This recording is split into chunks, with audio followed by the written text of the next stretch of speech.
இப்போ NEET பயாலஜியில் part 3 start பண்ணுறோமா.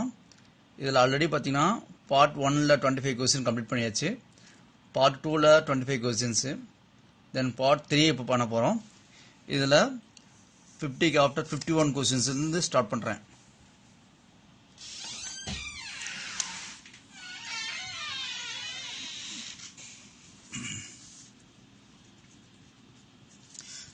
Questions already 50 questions complete பண்ணியிருக்கோம். ஸோ நீங்கள் அதை ரிவைஸ் பண்ணிக்கிட்டே இருங்க, பண்ணாமல் இருக்காதீங்க, சரிங்களா. Now 51 questions. பிளான்ட் வந்து பார்த்தீங்கன்னா மேக்ஸிமம் செகண்டரி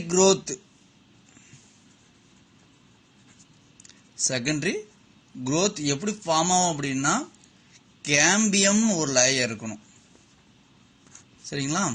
இப்போ சைலம் அண்ட் ப்ளோயம் பார்த்தீங்கன்னா சைலம் அண்ட் ப்ளோயம் இது ரெண்டுமே பிரைமரியும் இருக்கும் ஆஸ் வெல் அஸ் செகண்டரியும் இருக்கும். அப்போ செகண்டரி ஃபார்ம் ஆகுதுன்னா அங்கே என்ன லேயர் ஃபார்ம் ஆகிருக்கும்? கேம்பியம்னு ஒரு லேயர் ஃபார்ம் ஆகிருக்கும். இப்போ நான் கேட்கறது என்னன்னா செகண்டரி growth. இப்போ 4 ஆப்ஷன் கொடுத்துருப்பான், ஏதோ 4 பிளான்ட்டை கொடுத்து இதில் எது செகண்டரி growth இல்லை இருக்கு இந்த மாதிரி கேட்பாங்க, சரிங்களா.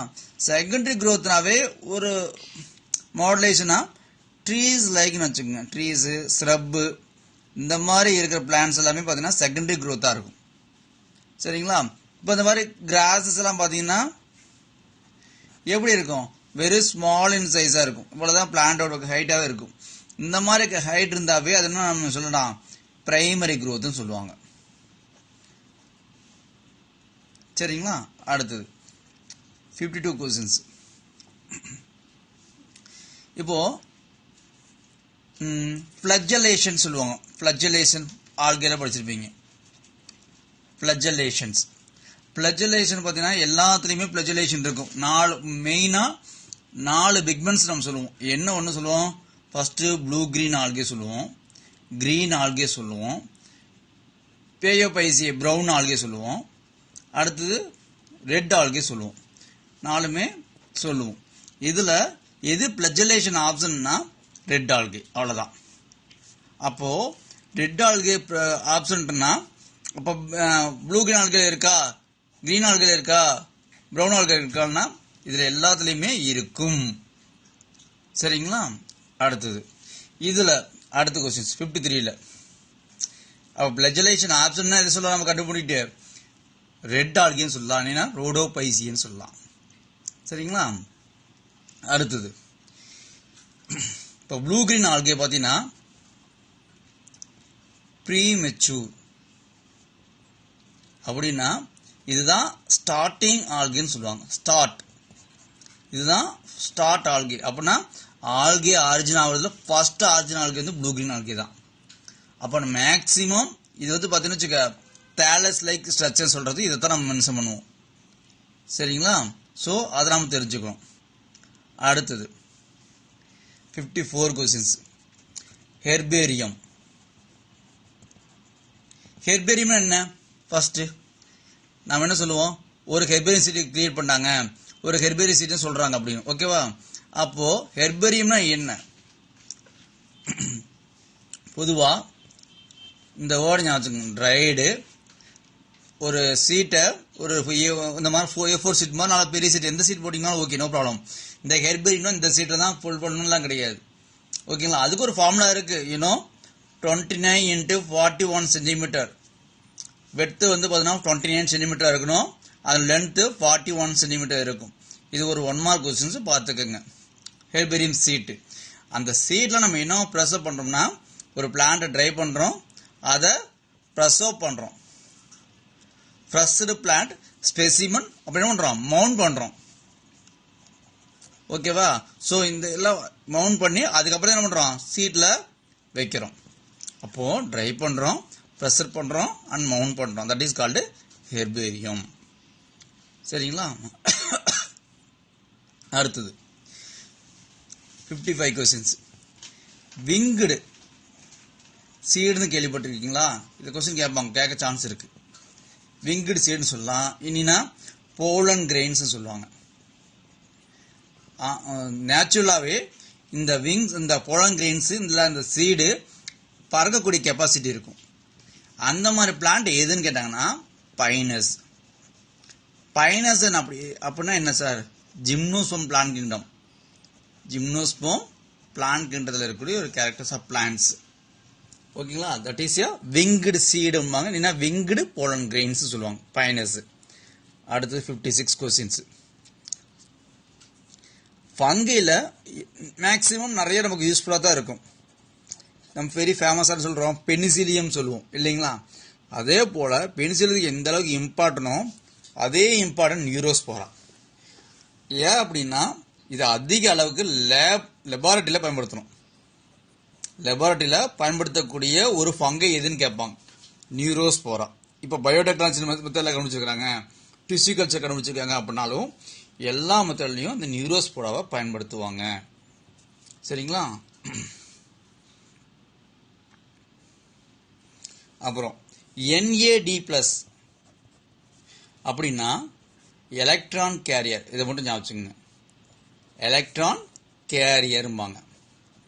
NAD+னா எலக்ட்ரான் கேரியர் அப்படிம்பாங்க. சரிங்களா? அடுத்தது ஒரு சில பிளான்ட்ல ஆக்சிஜனே இருக்காதும்பாங்க. எஸ்பெஷலி என்ன சொல்லலாம், பாக்டீரியாவில். For green sulphur. Question number 58. Green sulphur பாக்டீரியாவில் ஆப்சன்ஸ் ஆஃப் ஆக்சிஜன், ஆக்சிஜன் இல்லாத பாட்டு அப்படிங்கிறாங்க. அதே மாதிரி லெசன் நம்பர் 12th இப்போ நீங்கள் படிச்சிருப்பீங்க. கொஸ்டின் நம்பர் 59 உங்களுக்கு ஏதாவது ஜஸ்ட் ரீகால் பண்ணுறேன். இந்த போலன் கிரெயின்ஸ் பற்றி படிச்சிருப்பீங்க. அதனால அலர்ஜின்னு சொல்லிட்டு ஒரு பிங்க் கலரில் ஒரு பார்டர்லாம் கொடுத்துருப்பாங்க. அதில் பார்த்தீங்கன்னா -196 டிகிரி செல்சியஸ் அப்படி ஒரு வேர்டை கொடுத்துருப்பாங்க. ஸோ இது என்ன சார் அப்படின்னா -196 டிகிரி செல்சியஸை போலன் கிரெயின்ஸ் என்ன பண்ணியிருப்பாங்க, பதப்படுத்தி வச்சிருப்பாங்க. ஏன் சார் பதப்படுத்தி வச்சிருப்பாங்கன்னா ஒரு சில பிளான்ஸ் வந்து பார்த்தீங்கன்னா எக்ஸிஸ்ட் ஆகிடும், அழிய ஆரம்பிச்சிடும். ஸோ அந்த மாதிரி அழியக்கூடிய தாவரங்களை வந்து நம்ம என்ன பண்ணுறோம், போலன் கிரெயின்ஸ் எடுத்து நம்ம சேவ் பண்ணி வச்சுக்கணும். எப்படின்னா சார் பர்டிகுலர் ஸ்டேஜ் ஃபேவரபிளான சீசஸ் வரும்போது அதை நம்ம யூஸ் பண்ணிக்கலாம் அப்படிங்கிறதுக்காக. ஸோ அதை பார்த்தீங்கன்னா எப்படி இருக்கும், லிக்யூட் நோட் பண்ணிக்கிங்க, லிக்யூட் நைட்ரஜன். ஓகேங்களா? Several years in liquid nitrogen for temperature -196 degree Celsius. மறந்துடாதீங்க. சரிங்களா? அடுத்தது டபுள் ஃபெர்டிலைசேஷன் படிச்சுப்பீங்க சார். டபுள் ஃபெர்டிலைசேஷன் எப்படி சார் இருக்கும்? இவங்களுக்கு சின்காமிலிருந்து வந்துடுறேனே. டபுள் ஃபெர்டிலைசேஷன்னா ஒரு போலன் டியூப் 2-3 இருக்கும், 2 மேல் நியூக்ளியஸ் இருக்கும், 1 போலன் டியூப்ஸ் இருக்கும். தட் மீன்ஸ் டியூப் நியூக்ளியஸ் 1 இருக்கும். இந்த மேல் வந்து என்ன பண்ணணும், டைரக்டா எக்ல போய் ஃபியூஸ் ஆயிடும். ஃபியூஸ் ஆனா ஒரு மேல் செல்ஸ் எக்கோட ஃபியூஸ் ஆச்சுன்னா அதுக்கு பேர் என்னது, சிங்காமி. அந்த சிங்காமி அகைன் எக் செல்ஸ்ல போய் ஃபார்ம் ஆச்சுன்னா that is called double fusion, double fertilisation சொல்லுவாங்க. ஓகேங்களா? அந்த சின்காமி என்ன, அந்த ஃபியூஷன் வந்து அடுத்த ஒரு மேல் கேமெட்டோட ஃபியூஸ் ஆச்சுன்னா that name is called triple fusion. Triple fusion சொல்லுவாங்க. அப்போ டபுள் ஃபெர்டிலைசேஷனா சிங்கமி ப்ராசஸ் நடந்திருக்கும், சிங்கமில் இருந்தா அடுத்த ஒரு மேல் கேமெட்டோட ஃபியூஷன் ஆகும். That name is called triple fusion அப்படிமாங்க. சரிங்களா? அடுத்து இப்போ நம்ம எலிமெண்ட்ஸ் இருக்கு. கொஸ்டின் நம்பர் 60 கம்ப்ளீட்டட் பண்ணிட்டோம். 61 element. What are the element is responsible for the turgor செல்லுக்கு? என்ன எலிமெண்ட் டர்கர் செல்ஸுக்கு பயன்படுத்துறாங்க? டர்கர் செல்ஸுக்கு எது நம்ம பயன்படுத்துறோம் அப்படின்னா பொட்டாசியம் சொல்லுவாங்க. இந்த பொட்டாசியம் வந்து டர்கர் ப்ராசஸ் செல்ஸ்னா சார் எங்களுக்கு கொஞ்சம் கான்ஃபிடண்டா சொல்லுங்க அப்படின்னா அதையும் சொல்லிடுறேன். இது ஒரு ஸ்டொமேட்டா செல்லுக்குன்னு. ஸ்டொமேட்டா செல் உங்களுக்கு தெரியணும்ட்டு ஆல்ரெடி உங்களுக்கு பார்ட் 1 இந்த டாபிக் டயக்ராம் போட்டிருப்பேன். இந்த கே பொட்டாசியங்கிறது பார்த்தீங்கன்னா இங்கே ஃபவுண்ட் ஆகும். இங்கே அதிகமாகும் போது இன்னும் ஆட்டோமேட்டிக்காக என்ன ஆகும், இது க்ளோஸ் ஆக ஆரம்பிச்சிடும். இப்போ நம்ம ஸ்டொமேட்டா க்ளோஸ் ஓப்பன் அப்படின்னு நிறைய சொல்லுவாங்க. இந்த ஸ்டொமேட்டோ ஓப்பன் க்ளோஸ் எல்லாமே யார் என்ன ரீசனுக்கு யார் நம்ம அந்த இன்டியூட் பண்ணுறாங்க அப்படின்னா பொட்டாசியம் தான். அது ப்ரெஷர் கொடுக்கும்போது ஆட்டோமேட்டிக்காக க்ளோஸ் ஆகிடும், அது லிபரை கொடுக்கும்போது ஆட்டோமேட்டிக்காக ஓப்பன் ஆகிடும். That's all. ஓகேங்களா? அடுத்தது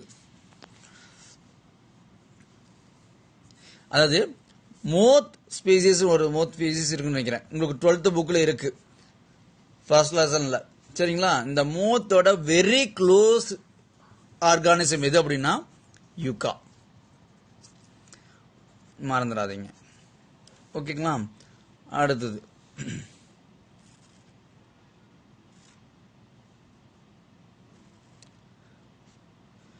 ஒரு நிமிஷம் இருங்க.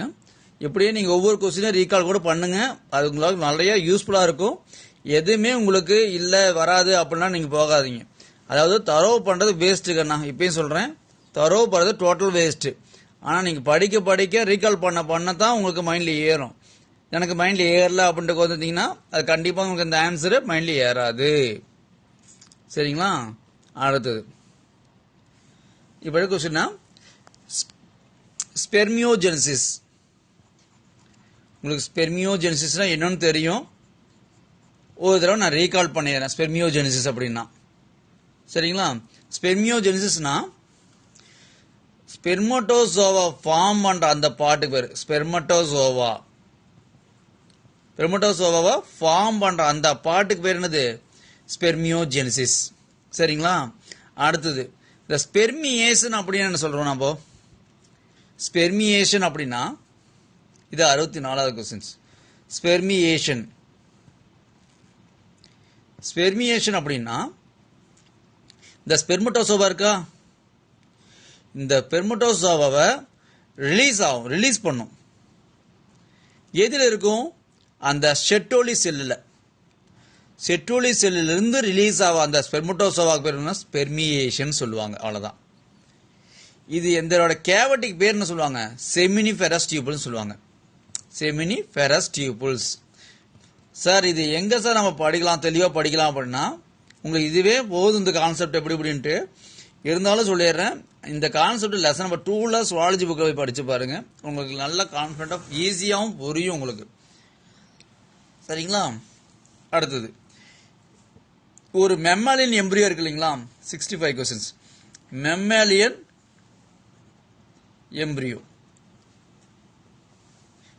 எம்பிரியோ பாத்தீங்கன்னா பொதுவா எங்க இருக்கும் அப்படின்னா இன்சைடு. நம்ம உங்களுக்கு தெரியும் மேமலியன்ல பொதுவாகவே எக் ஃபார்ம் பண்ண இன்சைடு பார்ட். அப்ப இன்சைடு பார்ட் ஃபார்ம் ஆனாலும் அது அவுட் க்ரோத் பாத்தீங்கன்னா என்ன சொல்றாங்கன்னா ஆம்னியான்னு சொல்லுவாங்க. இந்த ஆம்னியன் ஆஃப் மெமாலியம் க்ரோத் எப்படி இருக்கும் அப்படின்னாவே உங்களுக்கு மெமாலியனாவே எண்டோடெர்ம் உள்ள தான் அந்த ப்ராசஸ் எல்லாம் நடக்கும். ஆனா இந்த ஆம்னியன் மெமோலியல் மட்டும் பாத்தீங்கன்னா ஆம்னியன் மெமோலியல் மட்டும் பாத்தீங்கன்னா எக்டோடெர்ம் அவுட்டர் பார்ட்ல எம்பிரியோ டெவலப்மெண்ட் ஆகும் அண்ட் மிசோடெர்ம். மறந்துடாதீங்க. உங்களுக்கு என்ன சொல்வீங்க? மெம்மலின் டக்குன்னு எண்டோடெர்ம் தான் தொலைவீங்க. எண்டோடெர்ம் இதுல ஆன்சர் வராது. ஆம்னியன் பார்ட்னாவே எக்டோடெர்ம், அதை மறந்துடாதீங்க.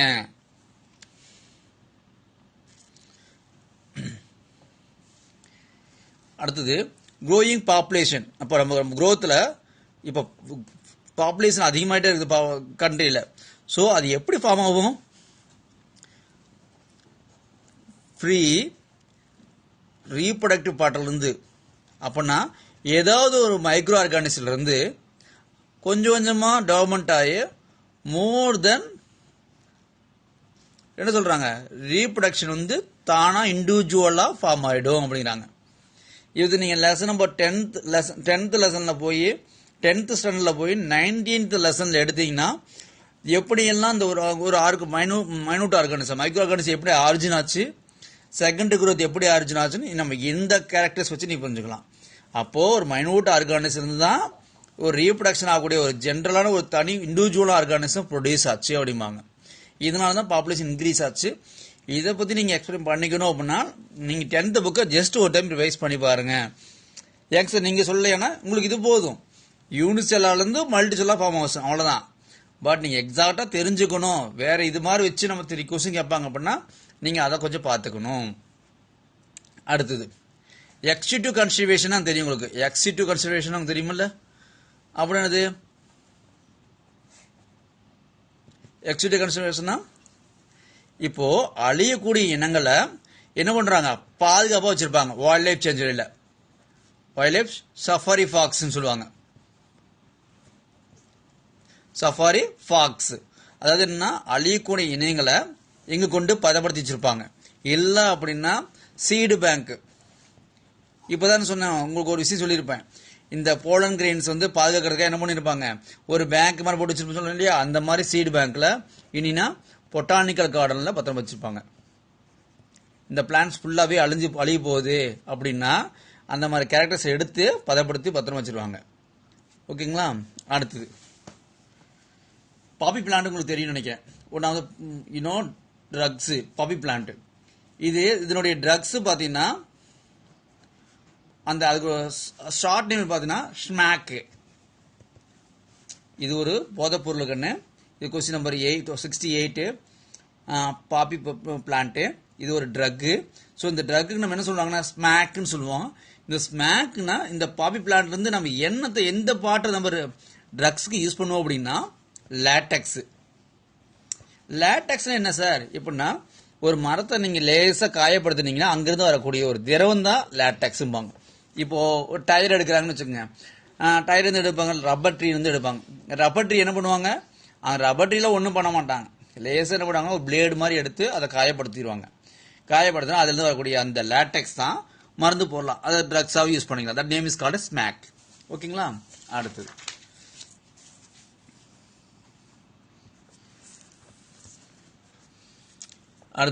யூட்ராஃபிகேஷன்ஸ்.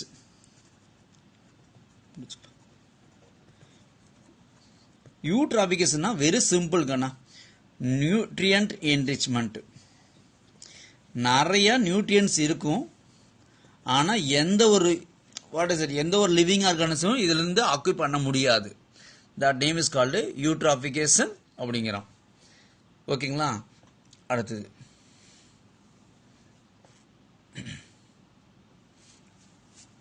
காமன்சாலிசம்.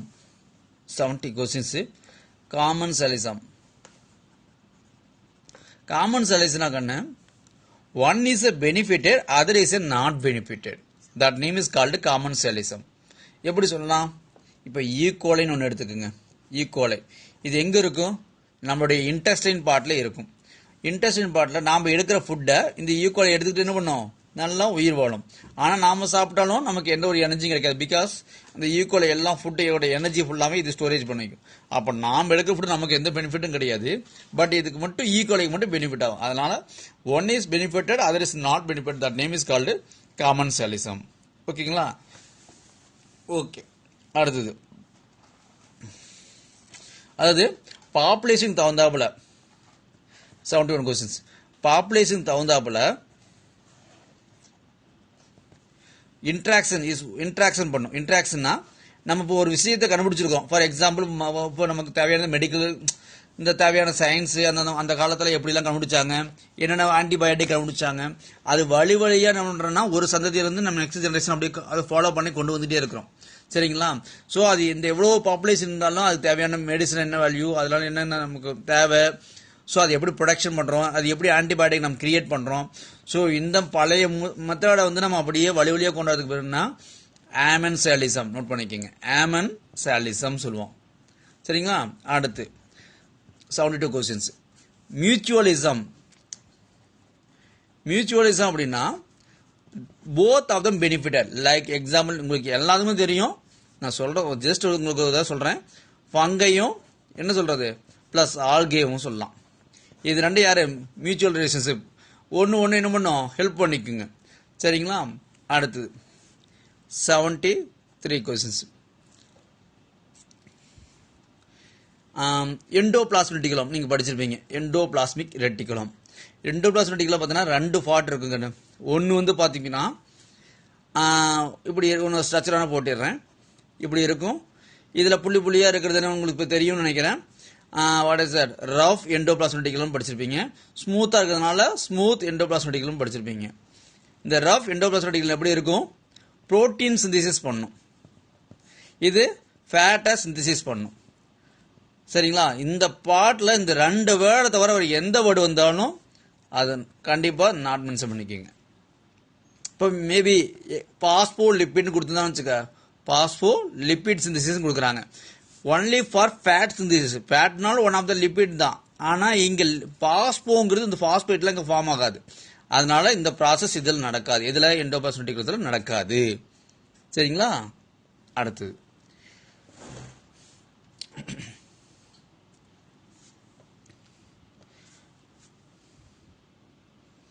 சரி, அடுத்து 74 கொஸ்டின்ஸ். கிளைகாலிசிஸ் படிச்சிருப்பீங்க, நல்லாவே தெரியும். கிளைகாலிசிஸ் எங்க நடக்கும்? ஃபர்ஸ்ட் சைட்டோபிளாசத்தில் நடக்கும். இனினா சிம்பிளா சைட்டோசோல்னு கொடுப்பாங்க. கிளைகாலிசிஸ் எந்த ப்ராசஸ் நடக்கும் அப்படின்னா சைட்டோபிளாசம் நடக்கும். இனினா சைட்டோசோல்னு சொல்லுவாங்க. அதே ட்ரை கார்பாக்சிலிக் ஆசிட்னு ஒன்று படிச்சிருப்பீங்க. இது எங்க சார் நடக்கும் அப்படின்னா மைட்டோகாண்ட்ரியா மட்டும் கொடுத்தாங்கன்னா அந்த ஆப்ஷன் அடிக்காதீங்க. மைட்டோகாண்ட்ரியல் மேட்ரிக்ஸ்ல இந்த ப்ராசஸ் நடக்கும். டிசிஏங்கிறது என்ன? கிரப் சைக்கிள், அவ்வளவுதான் கண்ணு. கிரப் சைக்கிள்னு சொல்லுவாங்க. கிரப் சைக்கிள் டிசிஏ சைக்கிள் எங்க நடக்குன்னா மைட்டோகாண்ட்ரியல் மேட்ரிக்ஸ் நடக்கும். கிளைகாலிசிஸ் எங்க நடக்கும்? சைட்டோபிளாசம் இல்லைன்னா சைட்டோசோல்னு சொல்லுவாங்க. சரிங்களா? அடுத்தது இப்போ லாஸ்ட் கொஸ்டின்ஸ். பாக்டீரியாவில் மீசோசோம் ஒரு லேயர் இருக்குன்னு, மீசோசோம்ஸ். இந்த மீசோசோம் என்ன ஃபங்க்ஷன் செய்யணும்னா ரெஸ்பிரேஷன் பண்ணும். இப்போ என்ன கொஸ்டின் கேட்பானா மீசோசோம் இஸ் ஆல்சோ கால்டு ஏஸ்ன்னு கொடுப்பாங்க. இனினா மீசோசோமோட இதே மாதிரி ஃபங்க்ஷன் பண்ணக்கூடிய அந்த செல் பார்ட்ஸுக்கு பேருன்னு கேட்பாங்க. ஒன்று எண்டோபிளாஸ்மிக் கொடுப்பான், இன்னொன்று கோல்கி பாடியும் கொடுப்பான், இன்னொன்று சைட்டோபிளாசம் கொடுப்பான், இன்னொன்று மைட்டோகாண்ட்ரியம் கொடுப்பான். அப்போ மீசோசோம்னா நமக்கு மைண்ட் பண்ணணும்னா ரெஸ்பிரேஷன். அப்ப ரெஸ்பிரேஷன் இந்த நாளில் எது ரெஸ்பிரேஷன் பண்ணுதுன்னா மைட்டோகாண்ட்ரியம் மட்டும்தான் ரெஸ்பிரேஷன் பண்ணும். ஏன்னா இதுக்கு பேர் என்ன சொல்லுவாங்க? பவர் ஹவுஸ் ஆஃப் த செல்னு சொல்லுவாங்க. Power house of the cell mitochondria. So bacteria mesosome செய்யுதுன்னா மல்டி செல்லார்ல மைட்டோகாண்ட்ரியா தான் என்ன பண்ணும்? ரெஸ்பிரேஷன் பண்ணும். ஓகேங்களா? உங்களுக்கு ரெகுலராகவே கிளாஸ் 25 கொஸ்டின்ஸ் அனுப்பிட்டே இருப்பேன். நீங்கள் நல்லா ரிவைஸ் பண்ணுங்க. ஓகேங்களா? தேங்க்யூ.